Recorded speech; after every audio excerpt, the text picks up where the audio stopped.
할렐루야. 우리 하나님의 은혜가 여러분과 함께하기를 예수 이름으로 축복합니다. 아멘.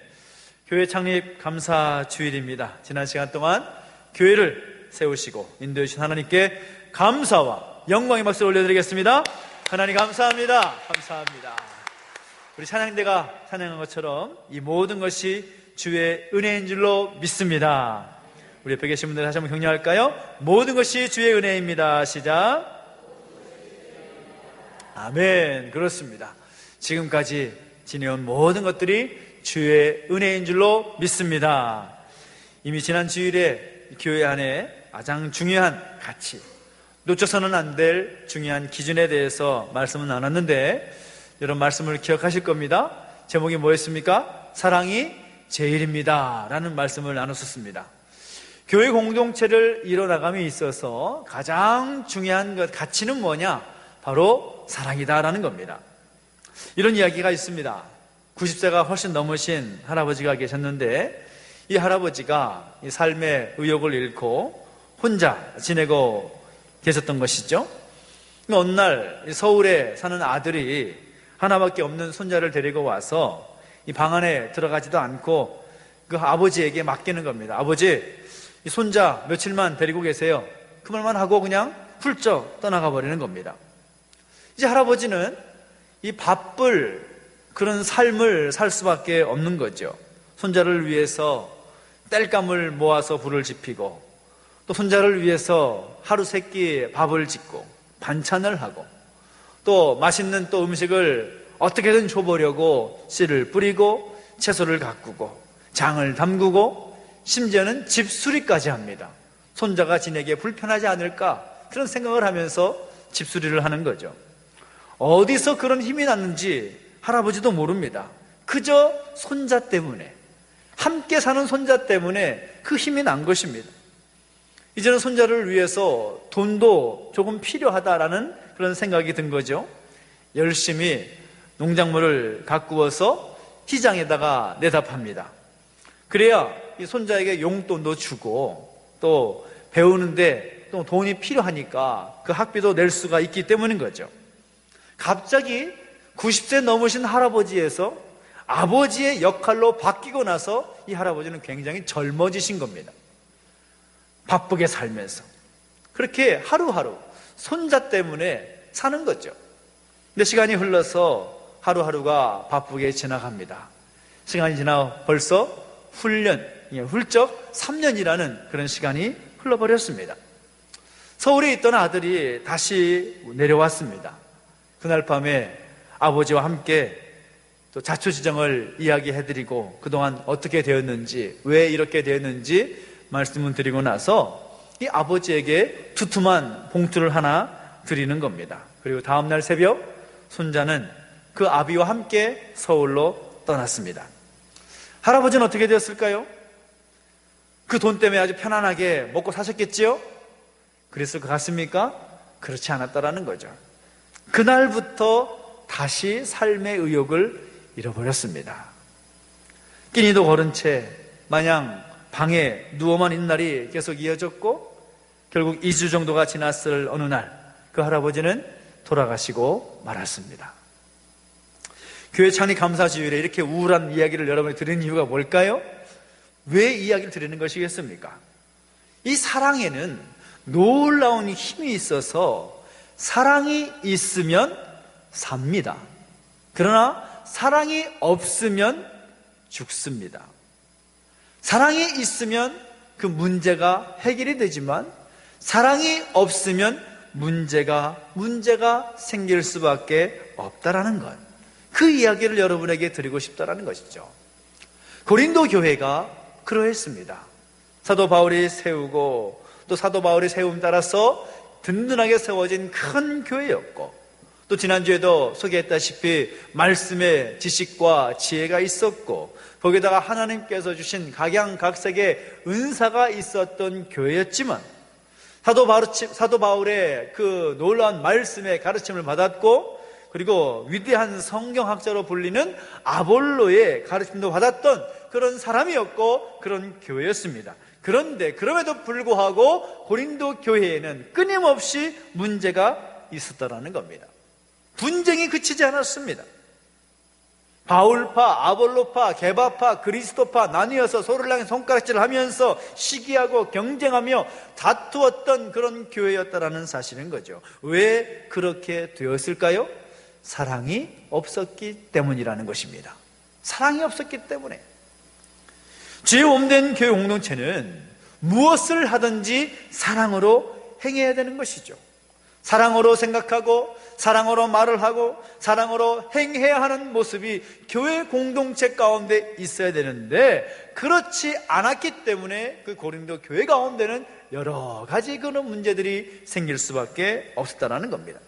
그래서 사도 바울은 고린도 교회 가운데 보내는 편지 가운데 특별히 한 장을 구별해서 사랑이라는 주제를 가지고 편지를 쓰면서 너희 가운데 회복되어야 할, 너희가 잃어버리고 말았던 그 사랑의 모습이 뭐냐, 그 사랑의 모습을 다시 한번 회복했으면 좋겠다라는 마음을 가지고 이 사랑에 대한 겉면들, 사랑의 구체적인 모습을 소개하고 있다는 사실인 겁니다. 우리가 함께 읽었던 4절부터 7절까지 말씀을 보면 이 사랑의 구체적인 모습 15가지를 우리에게 소개하고 있습니다. 아마도 사도 바울은 당시 고린도 교회 가운데 또 성도들 가운데 가장 부족했던 그런 순서대로 그것을 기록한 것 같은 그런 느낌을 받게 되는데, 바꿔 생각해 보면 고린도 교회는, 그리고 오늘 이 시대의 수많은 교회들은 그 사랑의 구체적인 모습을 잃어버렸기 때문에 그 문제가 생길 수밖에 없다라는 것을 말하면서 우리에게 알려주고 싶은 그런 마음이 있었던 것이죠. 오늘 우리가 함께 말씀을 통해서 우리가 다시금 회복해야 할, 우리가 잠시 잃어버렸던 그 사랑의 구체적인 모습을 함께 나누면서 은혜를 나누고자 합니다. 그 첫째는 무엇인가 하면 바로 사랑은 오래 참는 것이다라는 겁니다. 따라할까요? 사랑은 오래 참는 것입니다. 그렇습니다. 사랑은 오래 참는 것이다. 고린도 교회가 왜 분열되고 다툼이 그 교회 가운데 있었을까요? 서로를 향해서 참지 못했기 때문입니다. 속상한 일을 당하고 또 자존심이 상해도 참으면 문제가 없는 거죠. 그러나 참지 못하고 안갚음하려고 하고 복수하려고 하니까 문제가 생기고 마는 것입니다. 그런데 이 사랑이라는 속성은 오래 참는 것에서부터 시작이 되는 겁니다. 여러분, 연애할 때를 한번 생각해 보십시오. 연애할 때 사랑하는 사람과 함께 있으면 비록 마음에 맞지 않아도 어떻게 합니까? 참는 겁니다. 왜요? 사랑하니까. 사랑이라는 속성은 우리 하나님께로부터 찾을 수가 있습니다. 우리를 향하신 그 하나님의 사랑을 생각해 보십시오. 하나님의 사랑 역시도 오래 참음으로 나타난다라는 겁니다. 아담과 하와가 하나님의 말씀에 불순종하지 않습니까? 하나님의 뜻을 거역하여서 선악과를 따먹습니다. 그 이후에 인류는 계속해서 하나님을 거역하고 하나님의 말씀을 가볍게 여기고 멸시해 왔습니다. 근데 그럼에도 불구하고 하나님은 지금까지 죄 많은 인간을 바라보시면서 내가 너희를 다시 한번 예전에 노아의 홍수처럼 쓸어버리겠다라고 말씀하시지 않고 참고 또 참아 오셨다라는 겁니다. 저는 제 자신의 죄악의 어떤 본성들이 드러날 때마다 흠칫 놀랄 때가 많이 있습니다. 하나님께서 참지 않으셨다면 어떻게 됐을까? 두려운 마음이 생기는 거죠. 그런데 하나님께서 그런 나임에도 불구하고, 그런 이 시대의 죄악된 모습에도 불구하고 참고 또 참아오셨다는 거죠. 왜 참으셨습니까? 베드로후서 3장 9절 말씀 보면 그 하나님의 오래 참으심을 이렇게 말씀하고 있습니다. 같이 한번 읽어볼까요? 시작. 주의 약속은 어떤 이에 더디다고 생각하는 것 같이 더딘 것이 아니라 오직 너희를 대하여 오래 참으사 아무도 멸망치 않고 다 회개하기에 이르기를 원하시느니라. 아멘. 그렇습니다. 하나님께서 말씀하시는 내용들이 여러분 기억나십니까? 하나님의 사랑 때문에 지금까지 오래 참으셨다라는 겁니다. 아무도 멸망하지 않고 회개하여 구원의 자리에 이르기 위하여서 하나님은 지금도 참아오셨고 또 참아오셨다라는 겁니다. 생각해 보십시오. 우리는 거룩하지 못합니다. 하나님처럼 거룩하지 못합니다. 하나님의 그 뒤꿈치까지 따라올 수 없는 그런 존재들입니다.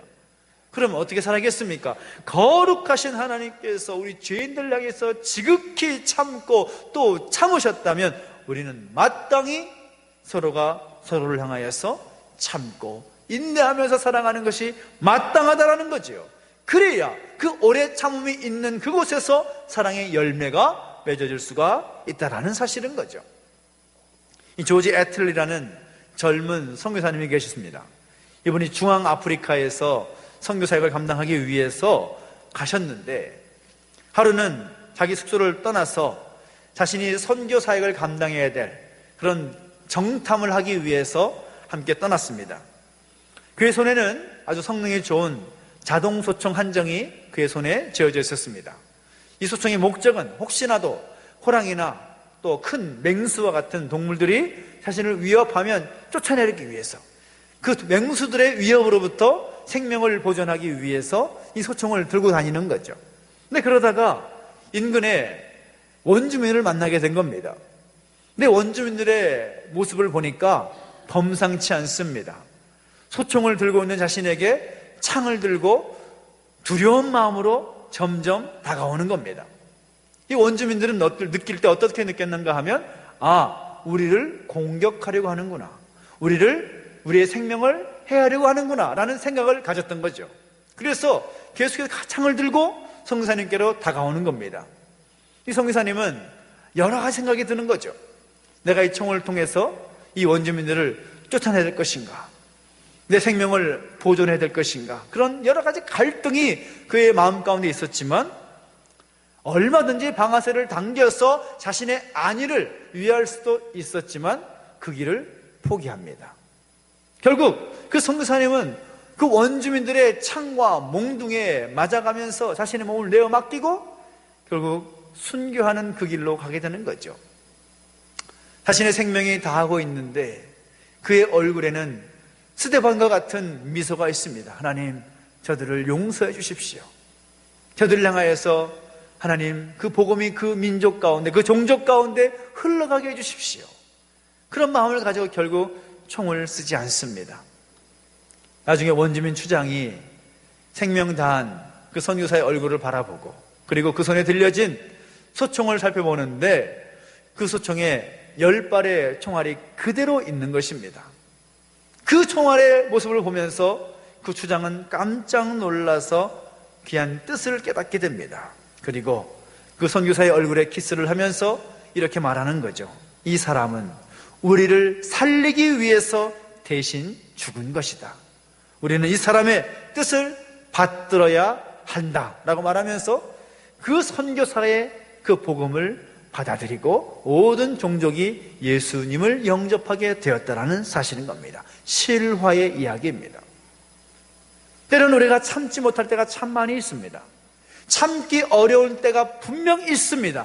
그러나 하나님의 사랑은 오래 참으심으로부터 시작된다는 사실을 기억하면서 우리 가운데 오래 참는 것에 그 사랑의 열매가 가득 맺어지는 우리의 삶이 되고 이 교회가 되기를 예수 이름으로 축복합니다. 두 번째, 사랑은 뭐냐? 사랑은 온유함이다라는 겁니다. 따라합시다. 사랑은 온유함입니다.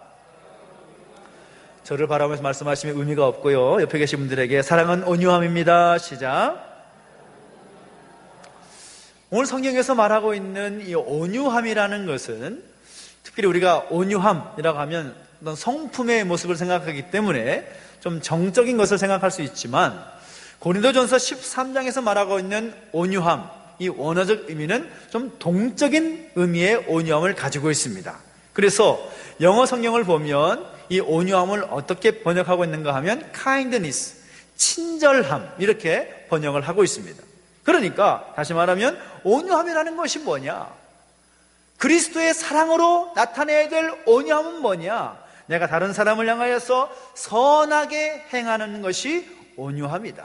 친절하게, 선하게 행하는 것이 온유함이다 라고 말하고 있다는 겁니다. 그럼 누구에게 선을 베풀어야 될 것인가? 누구에게 친절을 베풀어야 될 것인가? 예수님께서 하신 말씀이 무엇입니까? 너희 원수까지라도 뭐라고요? 사랑하라. 원수까지라도. 원수에 대해서 단순히 좋은 감정만 가지고 있으라는 말이 아닙니다.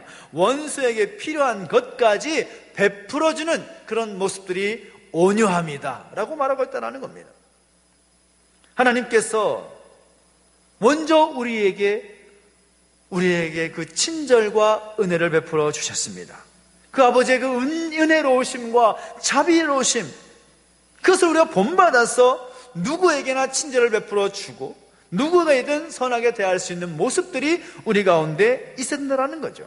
그러니까 처음 말씀드렸던 오래 참음의 성품보다 더 적극적인 내용이라고 할 수가 있을 겁니다. 악을 악으로 갚는 것, 이것은 누구나 할 수 있는 것입니다. 악을 악으로 갚는 것. 그러나 악을 선으로 갚는 것이 오래 참음의 수준을 넘어서 온유함의 수준이라는 겁니다. 복음서에 나타나 있지만 누가 나의 오른뺨을 때리면 가서 가만히 있으면 오래 참음의 수준이지만 누가 나의 오른뺨을 때릴 때에 왼뺨까지 내주는 것이 온유함의 성품이라는 것입니다. 우리 예수님은 그 온유함의 성품을 십자가에서 모범으로 우리에게 보여주셨지요. 자신을 십자가에 내어주시고 자신을 찌르는 자들을 위해서 십자가의 그 어마어마한 고통 속에서도 기도하십니다. 아버지, 저들의 죄를 용서하여 주옵소서. 자기가 하는 일을 알지 못합니다.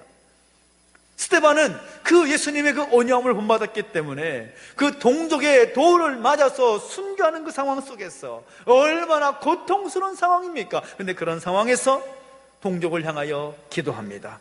이 죄를 저들에게 돌리지 마시옵소서. 그렇게 할 때에 그 얼굴에서 천사의 얼굴로 환하게 빛나게 되는 거죠. 그것이 온유함입니다. 그 온유함이 있는 곳에 사랑의 열매가 맺어지게 되는 거죠. 그 스데반의 온유함이 있었기 때문에 예수님의 그 원수였던 사울이 위대한 사도 바울로 변화될 수가 있었던 것입니다. 사울이 바울로 변화될 수 있었던 것, 이것은 사랑의 열매다라는 사실인 거죠. 근데 고린도 교회 성도들에게는 이 온유함의 모습이 부족했던 것 같습니다. 그들은 파당을 만듭니다. 서로를 배타적입니다. 서로 이기적입니다. 텃세가 심했습니다. 서로 손가락질을 향하면서 우리가 맞고 당신은 틀리다, 그런 이야기를 합니다. 그런 고린도 교회 성도들을 향하여서 바울이 말할 때 사랑이 뭐냐? 사랑은 온유한 것이다 라고 일깨워 주고 있다는 겁니다. 누구에게든지 친절을 베풀어주고 선을 행하는 것이 진정한 사랑이다, 사랑은 온유함이다 라고 말하고 있는 것입니다. 유럽의 어느 나라에서 한 오케스트라 연주가 열렸습니다. 우리가 잘 아는 대로 오케스트라 연주하는 장소를 가보게 되면 요즘은 좀 이제 많이 자유롭게 됐지만 예전 같은 경우는 정장을 말끔하게 입고 연주를 했었습니다. 뭐 요즘도 이제 격식을 맞추어서 정장틱하게 세미 정장은 다 입고 연주를 하지요.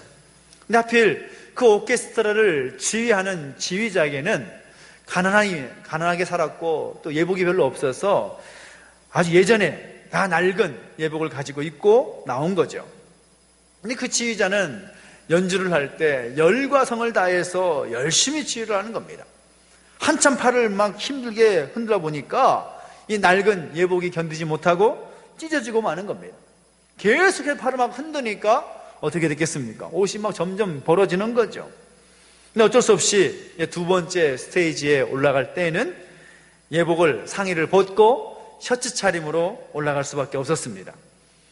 근데 그 모습을 보고 청중들이 야유를 하기 시작합니다. 아이, 저거 뭐야, 매너 없이. 아, 저 뭐야, 아, 창피해. 꼴사납게 저 뭐 하는 짓이야? 하면서 이제 손가락질을 하고 이런 이상한 소리가 들려오기 시작합니다. 그런데 맨 앞줄 가운데 앉아 있었던 아주 영향력 있는 귀족 한 명이 아무 말 하지 않고 조용히 상의를 벗어버리는 겁니다. 그 모습을 본 옆에 있는 사람들도 같이 함께 상의를 벗기 시작합니다.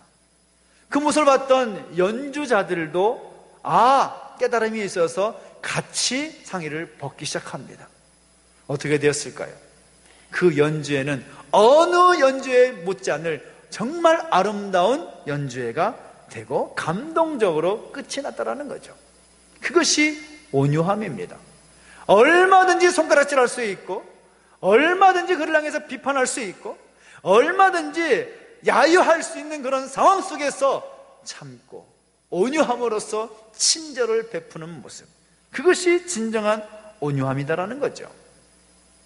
오늘 여러분에게 다른 사람들의 실수가 보이십니까? 다른 사람의 잘못된 모습들이 보이십니까? 그것을 지적하거나 비판하지 마십시오. 그분들의 잘못, 그분들의 실수, 우리는 하지 않을까요? 우리도 똑같이 합니다. 똑같이 합니다. 그것을 사랑으로 감싸줄 수 있는 그 여유가 우리 가운데 있게 되기를 예수 이름으로 축복합니다. 실수하고 잘못했을 때 그것을 비판하고 지적하려고 하는 것이 아니라 그 사람에게 필요한 것이 무엇인지를 생각하면서 친절을 베풀어 주는 것, 그것이 바로 온유이고 사랑이다라는 겁니다. 그 놀라운 모습 우리 가운데 있게 되기를 예수 이름으로 축복합니다. 세 번째 말한 것이 무엇입니까? 사랑이란 것이 뭐냐? 그 고린도 교회 가운데 잃어버렸던 사랑의 구체적인 모습이 뭐냐? 시기하지 말라라는 거죠. 따라합시다. 사랑은 시기하지 않는 것입니다. 사랑은 시기하지 않는 것이라는 겁니다. 질투하지 않는 것이라는 거죠. 사도 바울은 우리에게 먼저 사랑이 가야 할 길을 말씀해 주었습니다. 오래 참음의 길, 온유함의 길 말해 주었습니다. 그러나 사랑이 가서는 절대로 안 되는 길을 소개하는데 그것이 뭐냐 하면 시기와 질투의 길이라는 겁니다. 사랑이 그 길로 가게 되면 결국 넘어질 수밖에 없습니다.